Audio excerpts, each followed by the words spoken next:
Une queue de singe, des yeux de caméléon, une tête de cheval. À première vue, nous sommes face à un puzzle du règne animal. L'hippocampe a tout sauf l'apparence d'un poisson. Pourtant c'en est un, et pas n'importe lequel. Une tenue extravagante, une vie sentimentale placée sous le signe de la tendresse et de l'amour libre, une paternité qui veut que ce soit les pères qui mettent les petits au monde, et une progéniture aux allures de dragons de mer miniatures. Animaux merveilleux s'il en est, les hippocampes sont des phénomènes de la nature.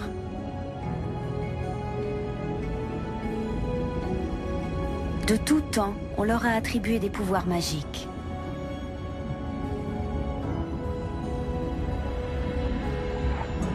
Ils s'entendent bien avec leurs voisins, même les plus imposants.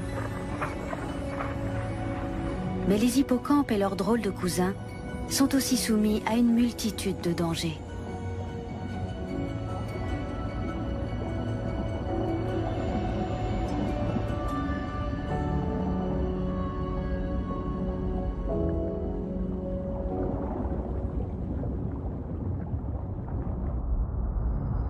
L'étang de Thau, près de Sète, sur la côte méditerranéenne, est un paradis pour les hippocampes.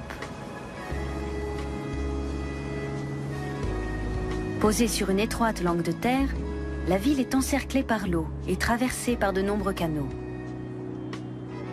Et me voilà, je m'appelle Nathalie, et à mes côtés Jean-Marc Vital, ostréiculteur sétois.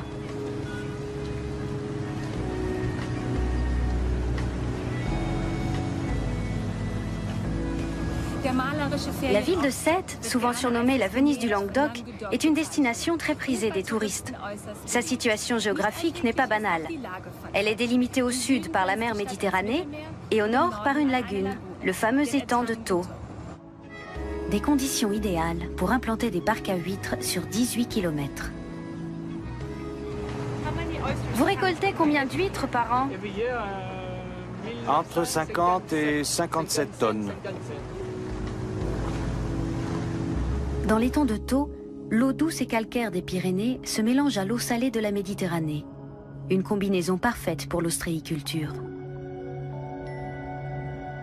Autour des cordes d'huîtres, le plancton prolifère. Une aubaine pour les hippocampes qui en raffolent. La partie occidentale du bassin fournit environ 10% de la production ostréicole française.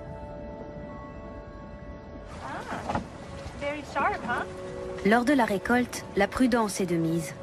Les coquilles sont coupantes comme du verre. Ce qui ne pose aucun problème aux hippocampes. Les fermes ostréicoles sont leur territoire de chasse. Qui dit hippocampe, dit spécialiste des hippocampes.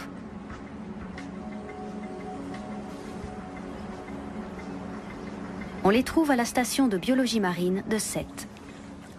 Le zoologiste Patrick Louisy et sa fille Maïté sont incollables sur le sujet.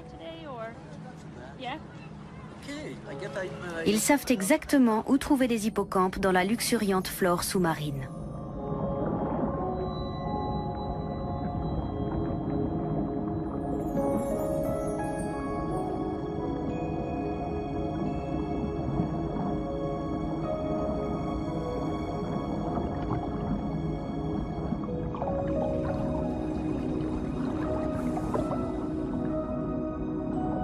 Les laitues de mer forment un tapis vert, où de nombreuses espèces lagunaires, comme les araignées de mer, trouvent refuge.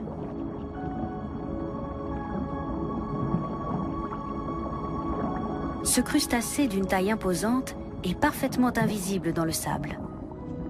L'araignée de mer se drape d'algues, de graviers et d'autres matériaux divers, puis assemble le tout avec une substance gluante qu'elle sécrète. Le nec plus ultra du camouflage. Les deux plongeurs ne tardent pas à trouver leurs premiers hippocampes.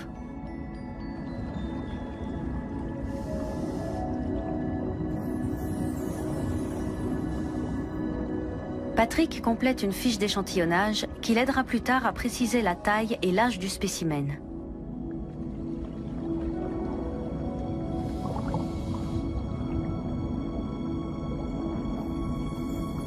Selon de prudentes estimations, 12 000 à 40 000 hippocampes à museau court et hippocampes mouchetés peuplent l'étang de Thau.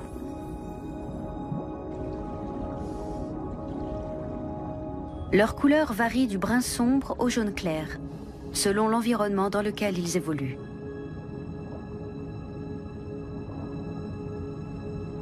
Ils peuvent mesurer jusqu'à 14 cm, de la petite couronne jusqu'à l'extrémité de la queue. Les épaves de bateaux de pêche offrent le gîte à un grand nombre d'espèces.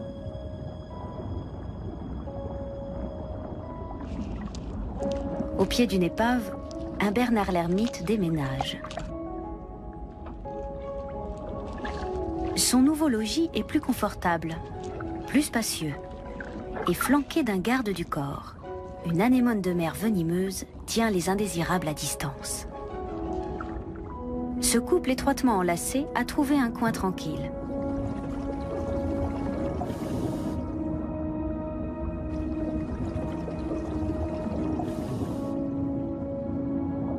Alors que les populations d'hippocampes diminuent aux quatre coins des océans, celle de l'étang de Thau s'est plutôt bien maintenue. Patrick, qu'est-ce qui explique le nombre d'hippocampes dans cette lagune? D'abord, la nourriture y est abondante. Ensuite, la lagune est très étendue, large et profonde. Elle offre un milieu stable parfaitement adapté aux besoins des hippocampes.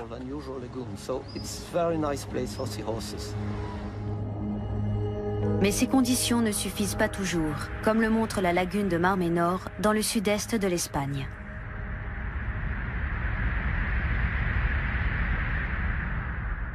Elle est séparée de la mer Méditerranée par un long cordon de littoral fortement urbanisé.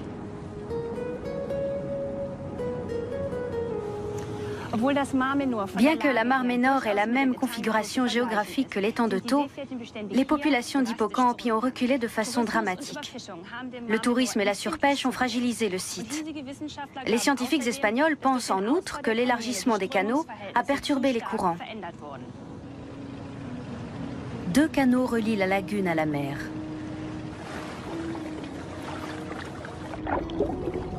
Au premier abord, tout paraît normal. Les fonds sableux sont tapissés de colonies de plantes aquatiques qu'affectionnent les hippocampes.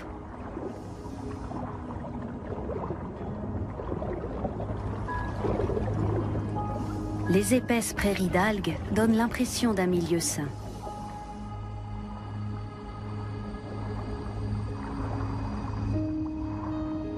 Une aiguille de mer a été dérangée. J'ai beau chercher, pas le moindre hippocampe. Cette splendide forêt semble inhabitée.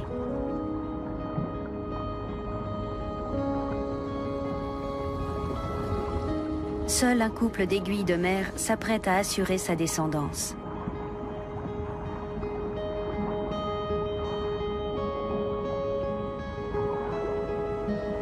Les aiguilles de mer sont une version allongée des hippocampes. Malgré la différence de silhouette, les deux espèces ont de nombreuses caractéristiques en commun, tant physiques que comportementales. Chez les deux espèces, ce sont les pères qui mettent les petits au monde. Le mâle porte les œufs sous son ventre. Une fois éclos, les petits s'accrochent à lui et se laissent transporter.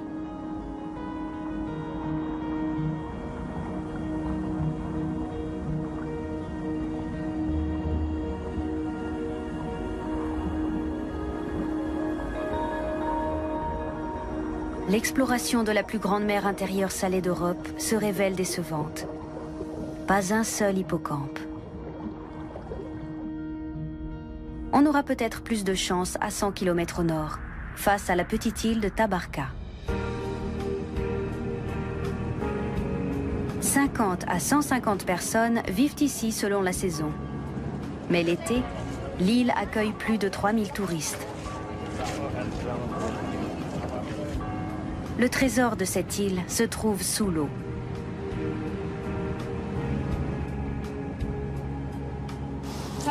Tabarka est une ancienne colonie pénitentiaire. Aujourd'hui, les touristes y viennent pour la journée et les biologistes marins s'y intéressent, car Tabarka fait partie d'une des grandes réserves sous-marines de la Méditerranée, réputée pour ses herbiers.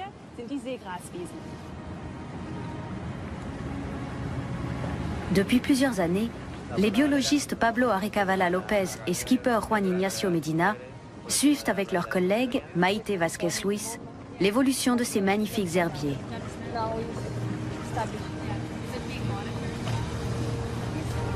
La réserve marine s'étend sur 1400 hectares.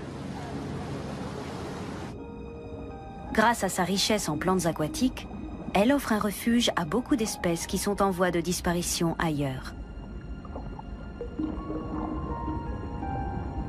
Les seiches sont aussi à l'aise dans les champs de Posidonie que les hippocampes.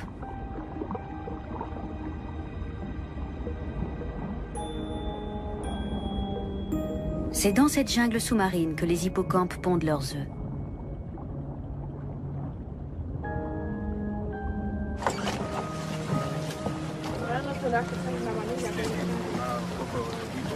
Première observation, rare de surcroît, celle d'un hippocampe qui se laisse dériver au gré du courant.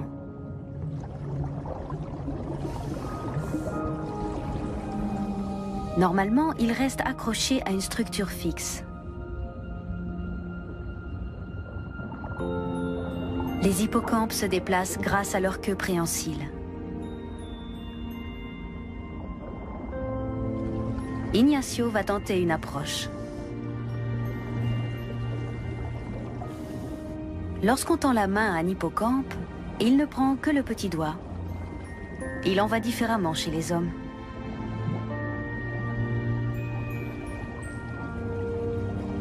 Pour les scientifiques, c'est un grand moment. Ils vont peut-être surprendre au milieu des Posidonies quelques poissons dans leurs ébats amoureux.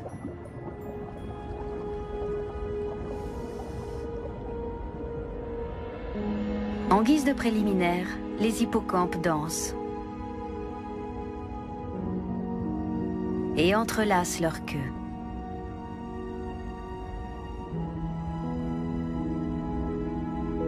Le mâle, reconnaissable à sa grosse poche ventrale, n'a pas de concurrent et peut profiter de sa belle en exclusivité.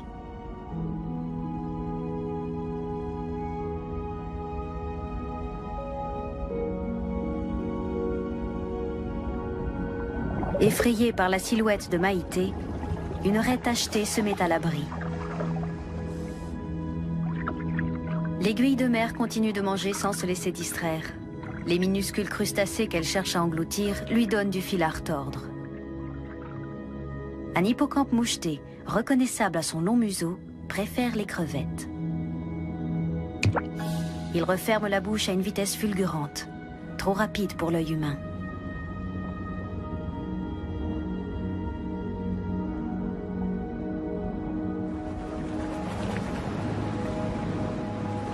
Les observations de la journée sont encourageantes.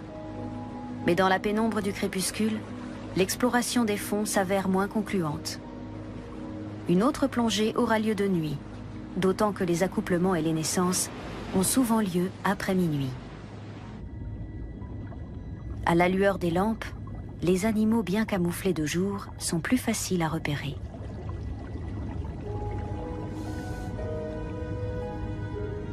Très vite, un couple d'hippocampes surgit devant la caméra.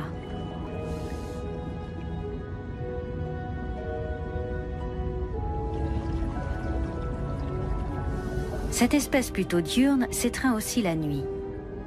Vivre d'amour et d'eau fraîche, soit. Mais il n'est pas interdit de s'octroyer un peu de plancton.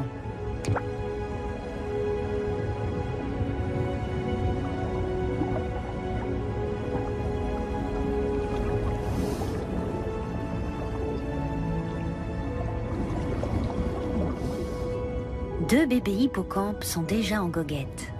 Visiblement, une naissance est en cours.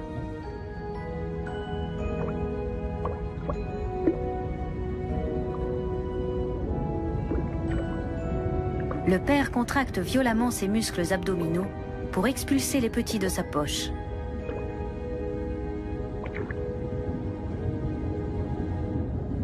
Les bébés cherchent à s'accrocher n'importe où, y compris sur le museau de leur père.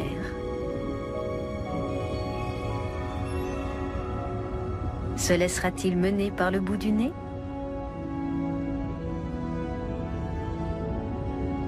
Une scène pour terminer la plongée en beauté. Une femelle introduit ses œufs dans la poche de son partenaire.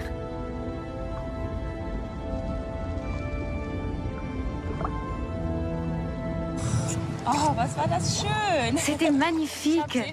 Je n'avais jamais assisté à la naissance de petits hippocampes dans la nature. C'était très émouvant. Je m'en souviendrai toute ma vie. La piste des hippocampes nous conduit maintenant sur la côte occidentale de la Floride, dans la baie de Tampa.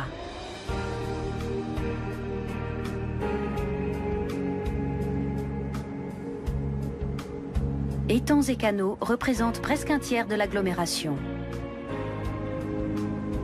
Un chapelet de cordons littoraux déchiquetés empêche l'accès à la baie jusqu'au golfe du Mexique. Une aubaine pour ceux qui recherchent la tranquillité, comme les Lamantins. Ici, les Lamantins affichent fièrement leurs 1000 kilos, alors que les hippocampes à long museau s'enorgueillissent de leurs 17 grammes.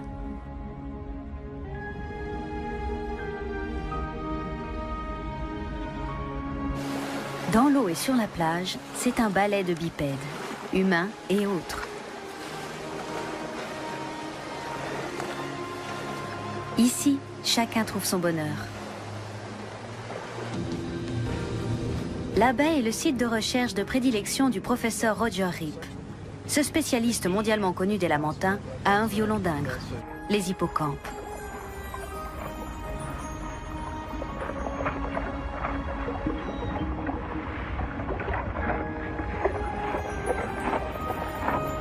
Les Lamantins sont exclusivement herbivores et d'une sensibilité à fleur de peau. Leur corps tout entier est recouvert de poils tactiles. En Floride aussi, les plantes aquatiques jouent un rôle fondamental pour les hippocampes, en leur offrant, à eux et leur progéniture, abri et nourriture.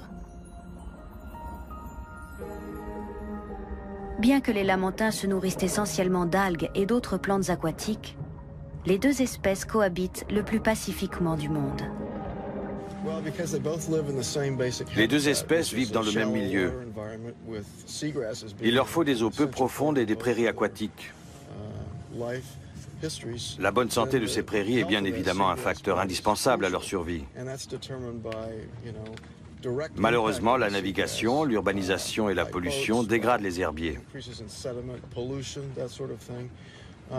La qualité de l'eau est également en péril à cause de la pollution. Sans oublier la prolifération du plancton toxique qui provoque une marée rouge et peut être nuisible aux lamantins et aux hippocampes. Ce phytoplancton de couleur rouge sécrète des substances toxiques qui se concentrent le long de la chaîne alimentaire et représentent un danger mortel pour les poissons, les oiseaux et les mammifères.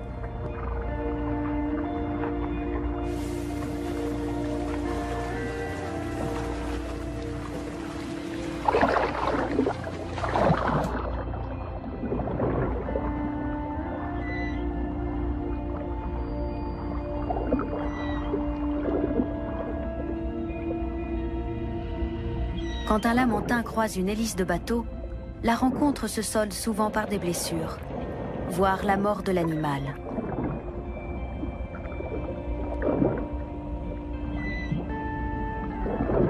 N'ayant pas de prédateurs, les lamantins ignorent la prudence. Au contraire, ils sont curieux et parfois familiers.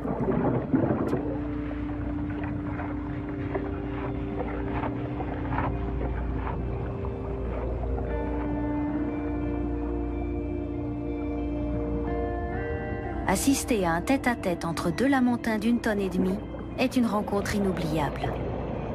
En les regardant évoluer, on devine leur extrême intelligence, même si la taille de leur cerveau par rapport au reste du corps ferait pencher pour le contraire.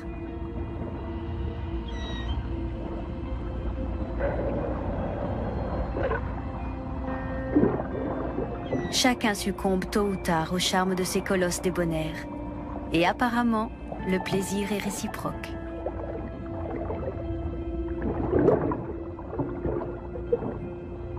L'équipe en a presque oublié les hippocampes. Ce sera pour le lendemain.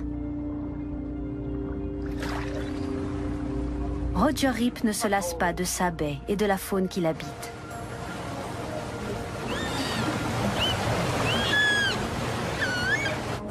Et il n'est pas le seul. D'autres scientifiques s'intéressent aux prairies sous-marines de la baie de Tampa et à leurs nombreuses énigmes.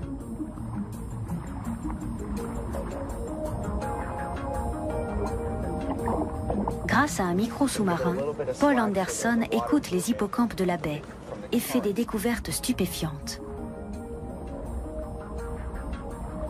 Qui aurait cru que les poissons pouvaient être aussi bruyants? Tu veux écouter? Ce que j'entends là mérite une explication plus poussée. Direction le laboratoire marin de l'Université de Tampa, où travaille Paul.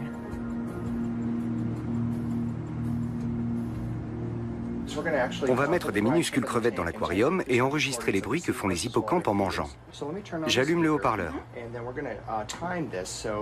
À mon signal, tu mets les crevettes dans l'eau et on notera la durée des clics. Ok? Vas-y. Avant chaque capture, les hippocampes émettent un clic, inaudible pour l'oreille humaine, mais qui peut être enregistré par les appareils. Femelle, 9,40, mâle. 9,43. Pour classer les différents clics, on place dans l'aquarium un mâle et une femelle. L'enregistrement est minuté très précisément. La fréquence des clics atteint 100 Hz. Pour savoir ce que les hippocampes peuvent entendre, Paul effectue en même temps un enregistrement et un électroencéphalogramme. L'électroencéphalogramme nous indique à quels sons les hippocampes réagissent et donc ce qu'ils peuvent percevoir.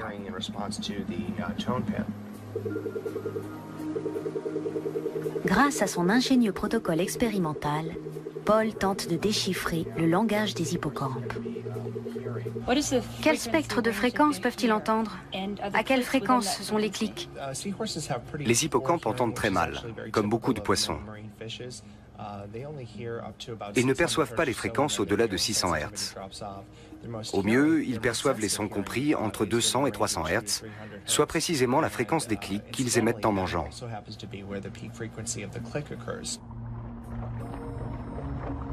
Paul étudie aussi l'évolution des populations de toutes les espèces d'hippocampes de la baie de Tampa.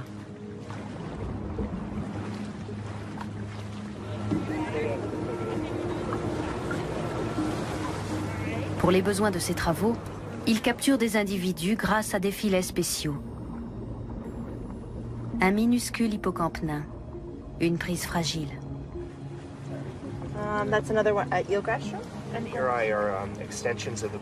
Cette espèce ne mesure pas plus de 3 cm. Dans l'aquarium du laboratoire, chaque spécimen est mesuré et photographié. These ones you won't mark.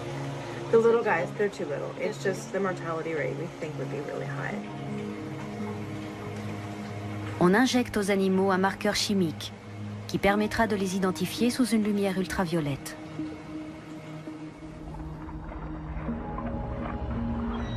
Malheureusement, les résultats de l'étude sont loin d'être positifs. Les populations d'hippocampes dans la baie de Tampa diminuent. Une des raisons de leur déclin est liée au commerce dont ils font l'objet. Hong Kong en est la plaque tournante. Depuis le 19e siècle, Hong Kong joue un rôle de premier plan dans les échanges mondiaux. Ici, tout s'achète et tout se vend.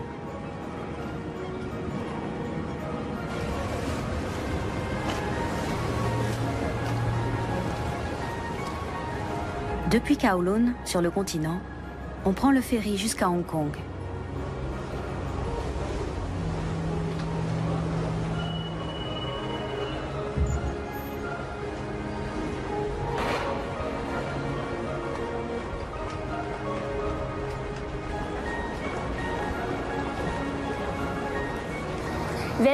C'est ici qu'on trouve le principal marché des hippocampes, utilisés dans la médecine traditionnelle chinoise. Il y aurait plus d'un demi-million d'hippocampes séchés dans les 3000 boutiques. Un nombre incroyable. Premier fournisseur, les Philippines, où les populations d'hippocampes des récifs coralliens ont été quasiment décimées. Allons faire un tour dans une de ces boutiques.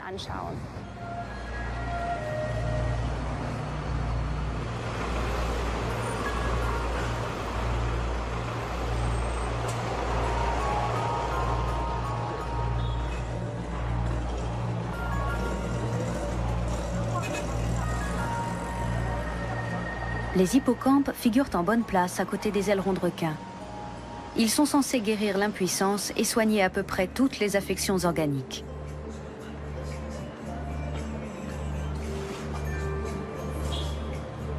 Reste qu'il n'est pas simple, quand on n'est pas chinois, de s'y retrouver dans les indications des hippocampes séchés. C'est pour mettre dans la soupe? Oui. C'est pour manger? Oui, oui. Pas pour se soigner? Je peux en rapporter en Allemagne? Oui, bien sûr. Pour satisfaire la cliente, la vendeuse ne répond que par l'affirmative. Une coutume extrême-orientale assez déroutante pour des Occidentaux. Contrairement à une idée reçue, les hippocampes ne sont pas une spécialité thérapeutique chinoise.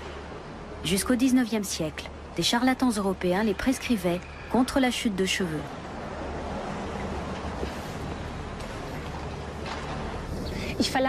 Je quitte Hong Kong, direction Bohol, une île des Philippines au sud de Cebu. En 1995, des écologistes responsables ont reconnu l'urgence de protéger les hippocampes. Un projet de conservation a été lancé dans le nord de Bohol, à Handumon. Je vais aller voir ce qu'il en est. L'île de Bohol se situe au cœur de l'archipel des Philippines. Il faut d'abord rejoindre l'île de Cabilao avant de rallier Handumon par bateau. Une excursion difficile.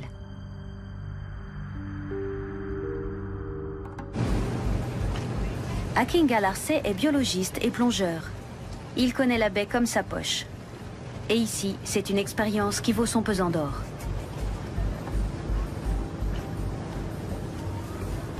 On ne peut naviguer qu'à marée haute, d'où la nécessité d'en connaître la durée pour ne pas manquer notre destination. Un petit village à l'histoire originale.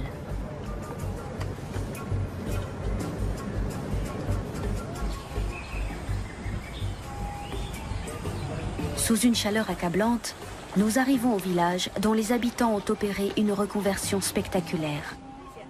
Autrefois pêcheurs d'hippocampes, ils en sont aujourd'hui leurs plus vifs défenseurs. Au lieu de vendre des hippocampes, ils fabriquent des objets en bois pour quelques rares touristes.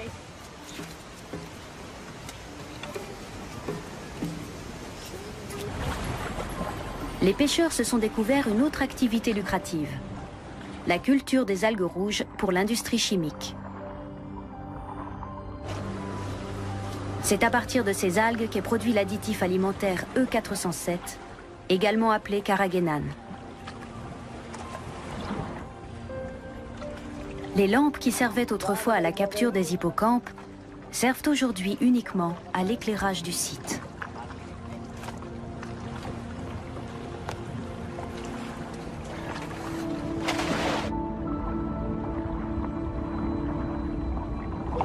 Après seulement quelques mètres, on atteint le royaume du cheval de mer, comme l'appelaient les Grecs.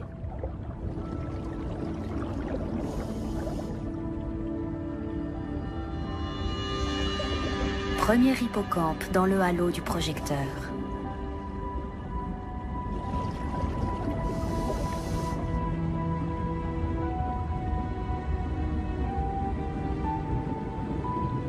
Les bébés hippocampes ont un garde-manger à portée de bec. Le plancton est abondant. Une apparition féerique se matérialise devant l'objectif. Un jeune hippocampe à 2 têtes.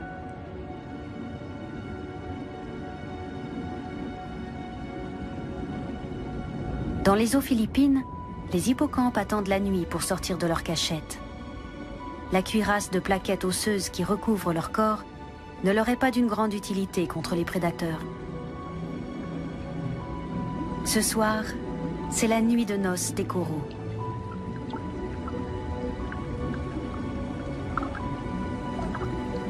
La lune et les marées donnent le coup d'envoi de la ponte collective. Des myriades de gamètes femelles et des nuages de semences mâles flottent au-dessus du récif et s'élèvent pour se disperser dans l'océan. Dans ces immensités marines, c'est l'expulsion synchronisée du frai mâle et femelle qui garantit la fécondation. Un miracle de la nature. L'événement attire une foule de petits prédateurs.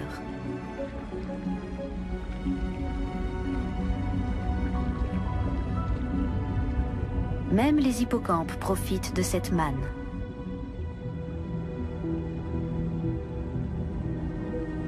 Lui est à l'affût des amateurs de frais. Le poisson-grenouille appâte avec son leurre d'innocents poissons. D'une efficacité redoutable.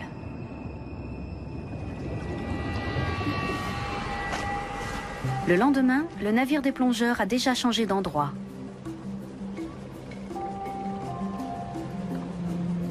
Retour à Kabilao, dont les récifs abriteraient les célèbres hippocampes pygmées.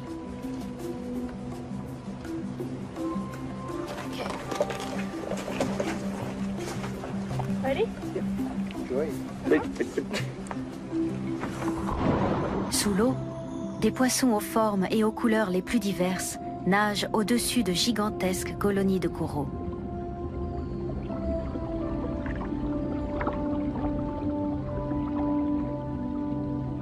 Un banc de lutte-jambes bossus patrouille au-dessus du récif.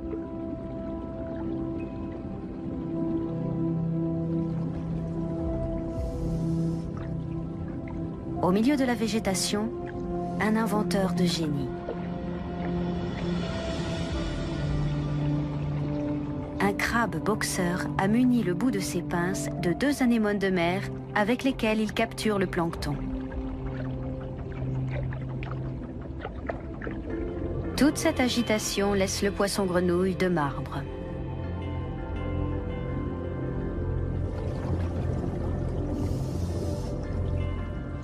De lointains cousins sont en visite de courtoisie. Des poissons fantômes arlequins, semblables à des buissons épineux, se déplacent la tête en bas. Du piquant pour un premier rendez-vous. À y regarder de plus près, certaines similitudes avec l'hippocampe apparaissent. Ces spécimens possèdent, en plus des nageoires pectorales, anales et dorsales, de grosses nageoires ventrales et caudales.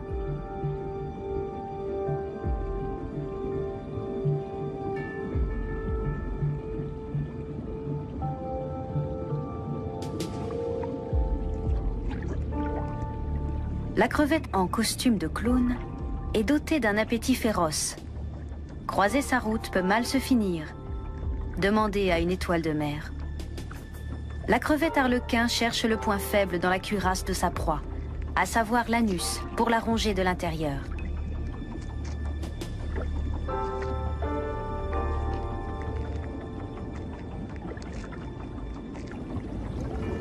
Et toujours pas d'hippocampe pygmée aux alentours. Le cheval rouge ferait-il office de monture pour la perche?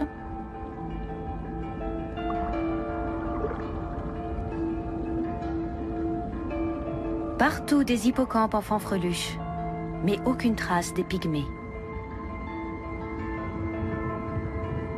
Un couple accomplit les salutations rituelles. Les hippocampes à queue de tigre sont fidèles, même s'ils ne passent pas toute la journée ensemble. Un récif ressemble à une grande ville. On y croise une faune farfelue et bigarrée. Des crevettes qui se pavanent au-dessus des anémones.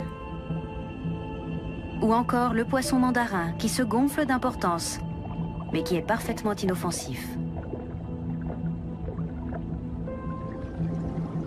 On rencontre aussi des individus avec lesquels on ne plaisante pas. Les cônes, par exemple. Celui-ci déploie son siphon pour sentir sa proie. Il vise la gobie, puis lance son harpon venimeux. Imparable.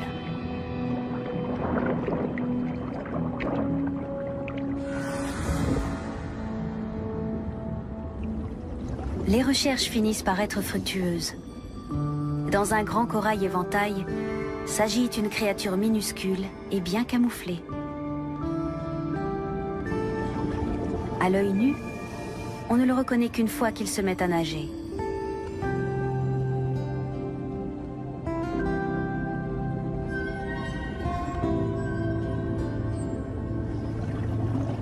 Un peu plus loin, d'autres hippocampes pygmées, mais dans une tenue tout à fait différente, parfaitement adaptée à cette autre variété de corail. Un adulte mesure à peine 2 cm.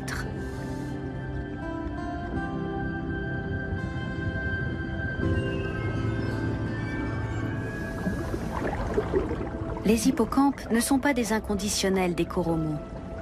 Ils préfèrent les structures sur lesquelles ils peuvent se fixer.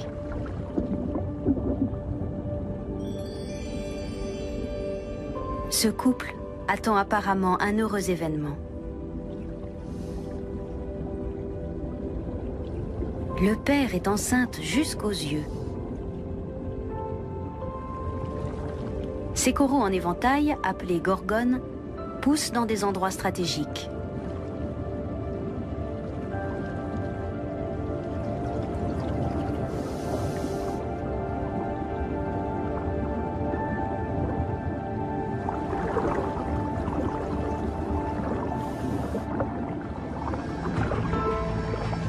Il n'est pas donné à tout le monde d'assister à une double parade amoureuse chez des rascasses. Cette espèce appartient à la famille des poissons-scorpions, qui compte des membres autrement plus élégants.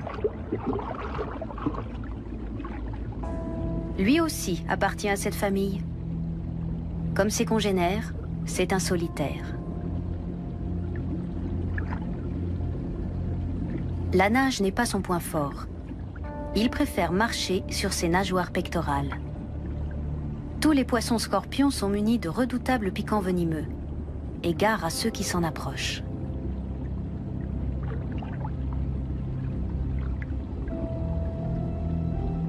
Cela vaut aussi pour le poisson-feuille Cacatoès.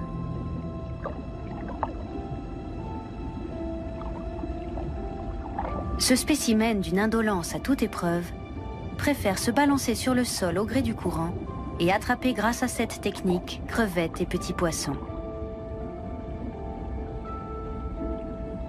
Ici, les espèces exotiques sont légion. On y trouve même le pégase, une espèce hautement excentrique.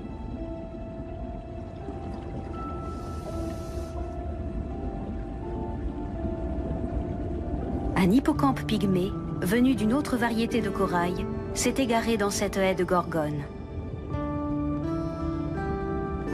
D'ici quelque temps, il ressemblera à ses congénères établis de plus longue date. Dernière découverte, un banc d'apogons de Cauderne. Dans le récif, ces mangeurs de plancton sont comme des coqs en pâte.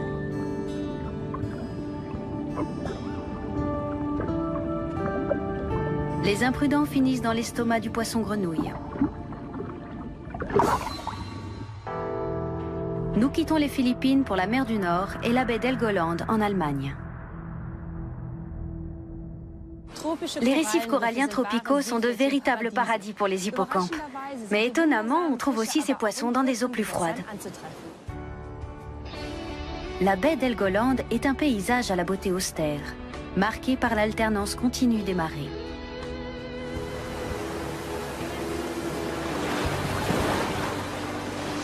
Les veaux marins y sont aussi incontournables que le vent et les vagues.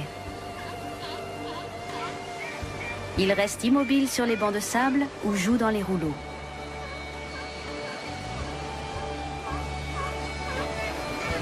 Mais si je suis venue en mer du Nord, c'est pour y trouver des hippocampes.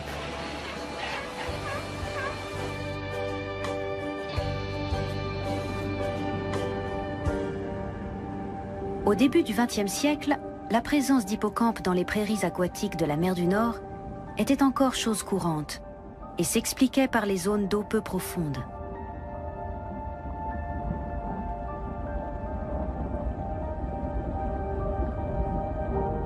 Les prairies recouvraient de vastes étendues au fond de la mer.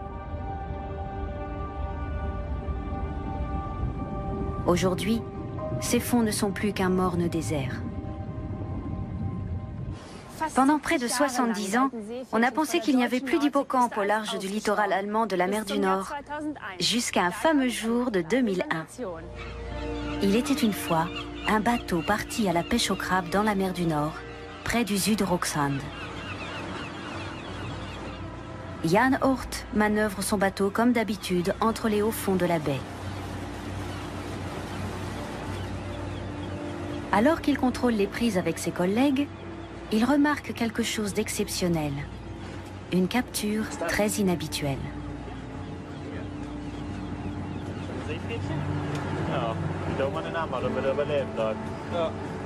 Ni une ni deux, notre pêcheur se rend à Tönning.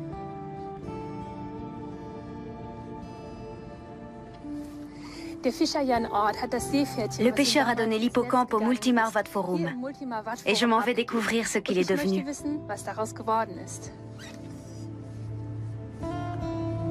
Birger Kreutz s'occupe de l'hôte de marque de l'aquarium. On a construit un aquarium spécial car les hippocampes aiment les eaux chaudes. Qu'est-ce qu'on ne ferait pas pour eux? On va leur donner à manger. On va voir s'ils montent. Les petits crustacés sont tout simplement aspirés comme avec une pipette.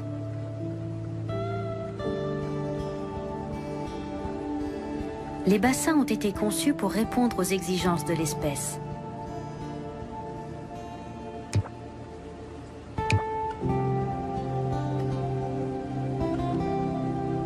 Visiblement, les pensionnaires s'y sentent bien. Aujourd'hui, de nombreux hippocampes peuplent les aquariums du Multimar Vadforum. Petit historique.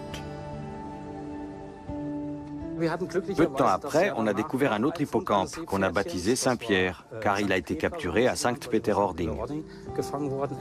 On a accouplé les deux individus qui ont eu beaucoup de petits. Et qu'en avez-vous fait? Nous les avons donnés à d'autres aquariums qui sont d'autant plus intéressés par les hippocampes qu'ils sont très rares. Je précise que c'est une espèce protégée et qu'on n'a pas le droit de les pêcher. Des mesures de protection qui, espérons-le, contribueront à reconstituer les herbiers et à faire revenir les hippocampes dans la mer du Nord.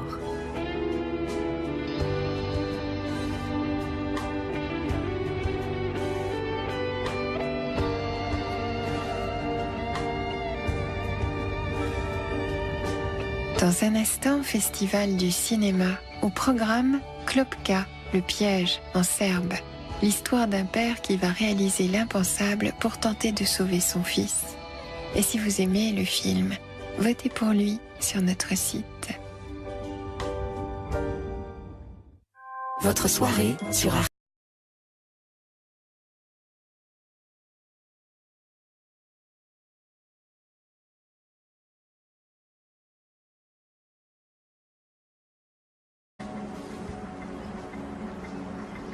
On les trouve à la station de biologie marine de Sète.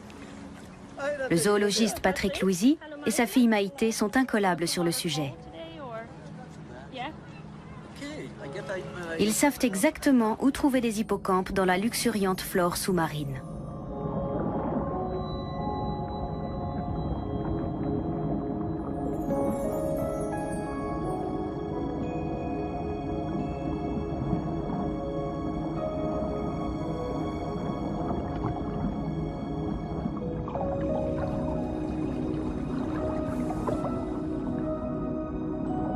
Les laitues de mer forment un tapis vert, où de nombreuses espèces lagunaires, comme les araignées de mer, trouvent refuge.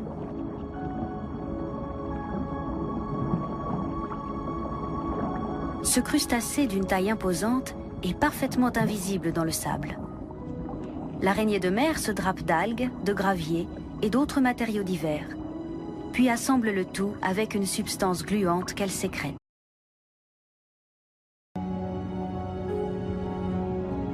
Une queue de singe, des yeux de caméléon, une tête de cheval. À première vue, nous sommes face à un puzzle du règne animal. L'hippocampe a tout sauf l'apparence d'un poisson. Pourtant c'en est un, et pas n'importe lequel. Une tenue extravagante, une vie sentimentale placée sous le signe de la tendresse et de l'amour libre, Une paternité qui veut que ce soit les pères qui mettent les petits au monde. Et une progéniture aux allures de dragons de mer miniatures. Animaux merveilleux s'il en est, les hippocampes sont des phénomènes de la nature.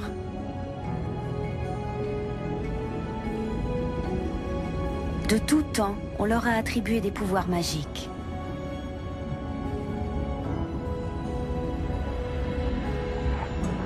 Ils s'entendent bien avec leurs voisins, même les plus imposants.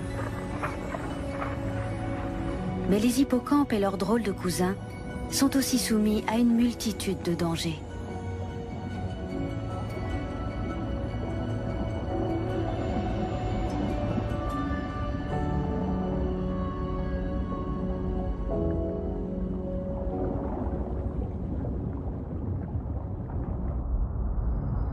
L'étang de Thau, près de Sète, sur la côte méditerranéenne, est un paradis pour les hippocampes.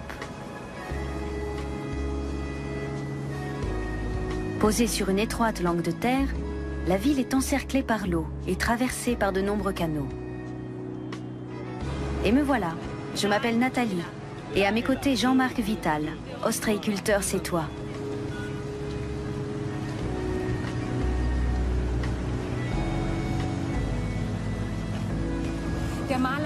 La ville de Sète, souvent surnommée la Venise du Languedoc, est une destination très prisée des touristes. Sa situation géographique n'est pas banale. Elle est délimitée au sud par la mer Méditerranée et au nord par une lagune, le fameux étang de Thau. Des conditions idéales pour implanter des parcs à huîtres sur 18 km. Vous récoltez combien d'huîtres par an? Entre 50 et 57 tonnes. Dans l'étang de Thau, l'eau douce et calcaire des Pyrénées se mélange à l'eau salée de la Méditerranée. Une combinaison parfaite pour l'ostréiculture. Autour des cordes d'huîtres, le plancton prolifère. Une aubaine pour les hippocampes qui en raffolent. La partie occidentale du bassin fournit environ 10% de la production ostréicole française.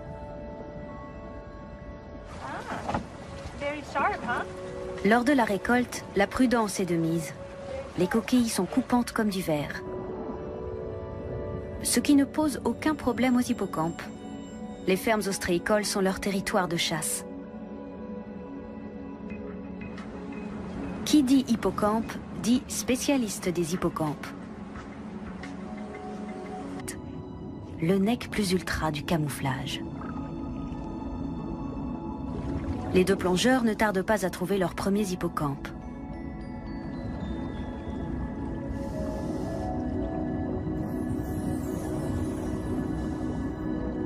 Patrick complète une fiche d'échantillonnage qui l'aidera plus tard à préciser la taille et l'âge du spécimen.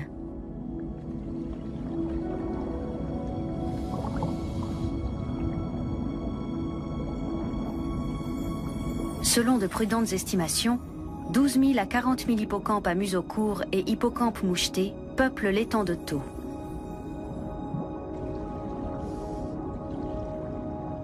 Leur couleur varie du brun sombre au jaune clair, selon l'environnement dans lequel ils évoluent.